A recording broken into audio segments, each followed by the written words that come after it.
جب قبر پہ درود پاک پڑھیں تو رسول اللہ صلی اللہ علیہ وسلم خود سنتے ہیں اور جواب بھی، توجہ رکھنا، جواب بھی۔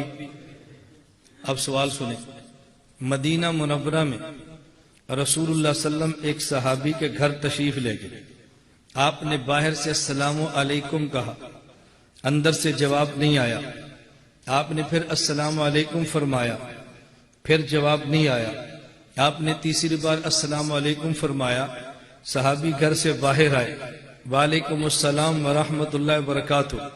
اللہ کے نبی نے پوچھا تم گھر میں تھے؟ جی گھر میں ہوں۔ میں نے سلام کیا تو سنا نہیں ہے؟ کہا جی سنا ہے۔ تو پھر جواب کیوں نہیں دیا؟ میں سمجھانے کی ترتیب پہ بتا رہا ہوں، جواب کیوں نہیں دیا؟ حضور آپ سلام فرما رہے تھے، میں سن رہا تھا، میں آپ کو جواب دے رہا تھا، لیکن میں جواب آہستہ دیتا تھا، اس لیے کہ سلام دعا ہوتی ہے، تو میں چاہتا تھا میں آہستہ سلام کا جواب دوں، حضور سمجھیں کہ سنا نہیں ہے تو پھر سلام فرمائیں۔ میں آہستہ جواب دیتا، آپ سمجھیں کہ سنا نہیں، آپ پھر سلام فرمائیں، تو میں آپ کی 3 مرتبہ دعائیں لینے کے لیے جواب آہستہ دیتا رہا، اس لیے میرا منشا یہ تھی۔ اب اس پہ سوال سمجھو، اعتراض یہ ہے جب آپ رسول اللہ صلی اللہ علیہ وسلم کی قبر پہ جا کے سلام پیش کرتے ہو تو آپ کہتے ہو نبی پاک سن لیتے ہیں، حالانکہ نمبر 1 جو باہر بڑی جالی ہے یہ پردہ موجود ہے، نمبر 2 آپ جالی میں دیکھیں اٹھی قبر نظر آئے گی، ایک اور پردہ آ گیا، پھر اس قبر کے نیچے اصل قبر ہے، ایک پردہ اور آ گیا، فَمِن وَرَائِهِمْ بَرْزَخٌ، پھر مانوی برزخ کا پردہ آ گیا، تو پردے 4 ہو گئے۔ نمبر 1 مانوی برزخن والا پردہ، نمبر 2 اوپر روزہ سبز یہ پردہ، نمبر 3 اندر قبر والا پردہ، نمبر 4 نیچے زمین میں اصل قبر والا پردہ۔ تو جب 4 پردے موجود ہوں آپ آہستہ سے کہتے ہیں الصلاۃ والسلام علیک یا رسول اللہ، آپ سن لیتے ہیں اللہ کے نبی اس دنیا میں ہیں اور صرف درمیان میں ایک دیوار ہے۔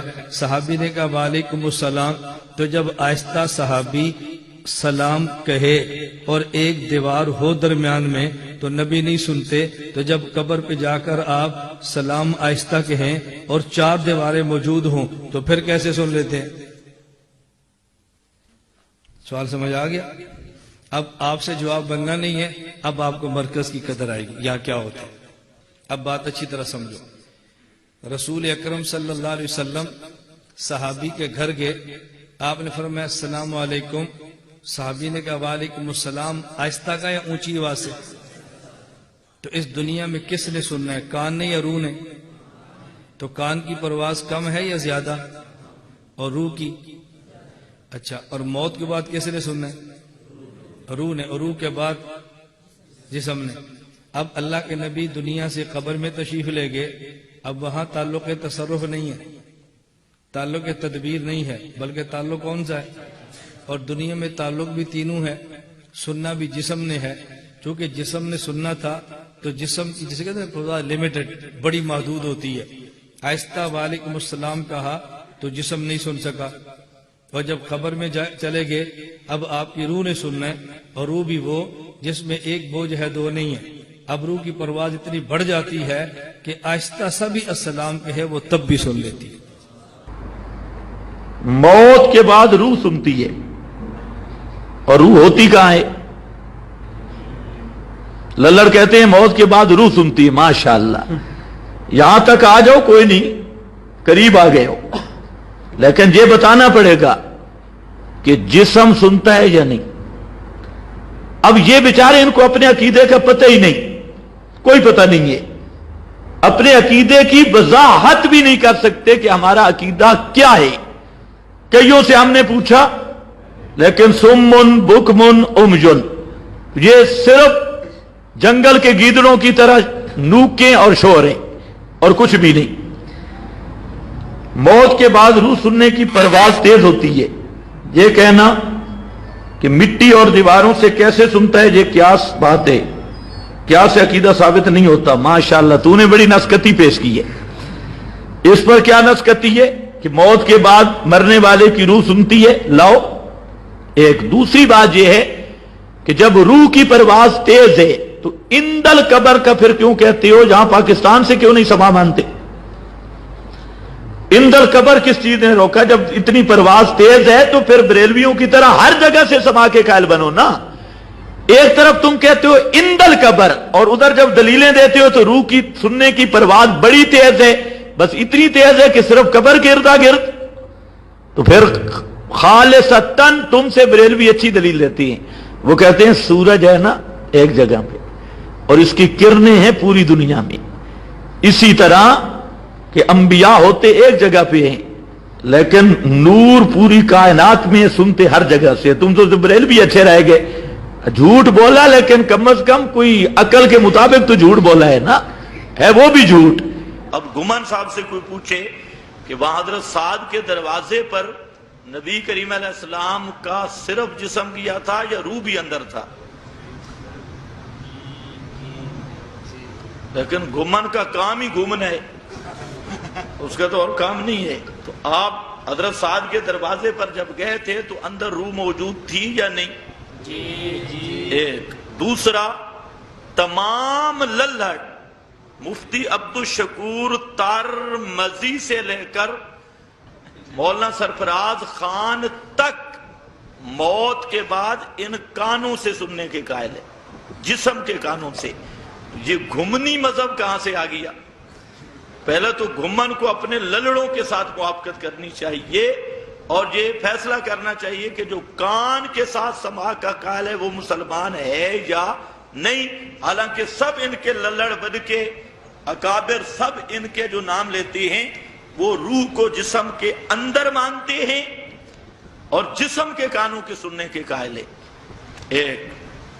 تیسری بات یہ ہے کہ گھومن صاحب سے کوئی پوچھے کہ روح سنتی ہے تو روح کے سماع کو اندل قبر کے ساتھ کس نے بند کیا ہے؟ گھومن صاحب نے. اگر روحانی سماع ہے، روح کا سماع ہے، تو پھر یہ عقیدہ رکھنا کہ قبر کے قریب جاؤ تو سنتی ہے، دور جاؤ تو نہیں سنتی. تو اے دکا کس لائے روحانی سماع پر؟ تو یہ صرف جہالت کی باتیں ہیں، ان کی کوئی حقائق سے تعلق نہیں. ہمارا یہ طرز جو ہے یہ فقہا والی طرز ہے. فقہا نے ایک مسئلہ لکھا کہ نبی کریم صلی اللہ علیہ وسلم کو وفات کے بعد اگر کوئی آدمی گواہ بنائے، رجل تزوج امرأۃ، ایک آدمی نے عورت سے نکاح کیا اور کہتا ہے اللہ اور اس کے رسول کو میں گواہ بناتا ہوں، تو تمام فقہائے حنفیہ نے لکھا کہ وہ آدمی کافر شود، وہ آدمی کافر ہو جائے گا. کیوں؟ لأن اعتقادہ انہ صلی اللہ علیہ وسلم یعلم الغیب وذالک کفر، اس لیے کافر ہوگا کہ اس نے یہ عقیدہ رکھا کہ محمد مصطفیٰ صلی اللہ علیہ وسلم غیب جانتے ہیں اور آپ صلی اللہ علیہ وسلم کو ہماری مجلس نکاح کا پتہ ہے. وذالک کفر، اور یہ کفریہ عقیدہ ہے. آگے فرماتی ہیں کہ لا یعلم الغیب حین کان فی الاحیاء فکیف بعد الموت، جب رسول پاک زندہ تھے تو اس وقت آپ غیب نہیں جانتے تھے، بھلا موت کے بعد کیسے غیب جانتی ہے؟ تو ہم کہتے ہیں جب رسول پاک زندہ تھے تو لا یسمع السلام، آپ نے حضرت سعد کا سلام نہیں سنا کیونکہ درمیان میں پردہ آیا اور معنی آ گیا. تو جب زندہ رسول اسباب نہ ہوں تو قریب کا سلام بھی بغیر اسباب کے نہیں سنتے، تو موت کے بعد بھلا کیف بعد الموت، موت کے بعد کیسے سن سکتے ہیں؟ یہ فقہا کی طرز ہے. باقی گھومن صاحب کو کہو کہ موت کے بعد رسول پاک صلی اللہ علیہ وسلم کی روح مبارک سنتی ہے، اس پہ اگر جرت اور ہمت ہے تو اس پہ حدیث لا، ورنہ حدیث تجھے نہیں ملے گی. تو من کذب علی متعمدا فلیتبوأ مقعدہ من النار.